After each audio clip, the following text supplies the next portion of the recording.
छा तव्हां कॾहिं सोचियो आहे त बसर कटण दौरान अखियुनि मां लुढ़क छो अची वञनि?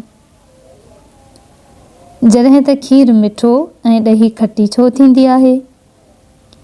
ऐं उहो कहिड़ो जानवर आहे जंहिंजो ब्लड रेड न बल्कि नीरो थींदो आहे? अस्सलाम वालेकुम नाज़रीन, आउं आहियां अतिया कौसर। असांजे यूट्यूब चैनल सिंधी थॉट्स में ख़ुशामदीद। जॾहिं असीं बसर कटियूं था त उन्हनि मां हिकु ख़ासि क़िस्म जो कीमियाई मुरकिब जारी थींदो आहे जेको अखियुनि खे परेशान ऐं अखियुनि जे लुढ़कनि वारे गुदूद यानी ग्लैंड्स खे मुतहरिक करे छॾींदो आहे। इन ई कीमियाई मुरकिब जे ख़ारिज थियण जी वजह सां ऑटोमेटिकली अखियुनि मां लुढ़क जारी थियो वञनि। तव्हां ॾिठो हूंदो त खीर मिठो, पर जॾहिं इन ई खीर मां ॾही ठाही वञे त उहा खटी थींदी आहे। साइंस मुताबिक़ खीर में हिकु ख़ासि क़िस्म जी मिठाण हूंदी आहे जंहिंखे लैक्टोज़ चयो वेंदो आहे।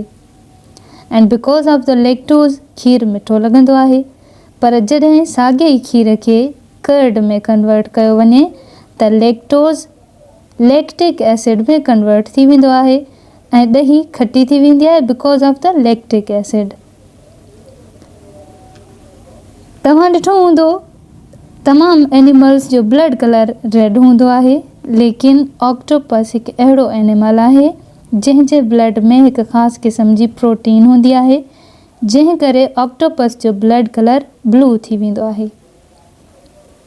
मज़ीद इंफॉर्मेटिव वीडियोज़ लाइ असांजे यूट्यूब चैनल खे सब्सक्राइब कंदा, असांजे वीडियोज़ खे लाइक कमेंट करणु न विसारींदा।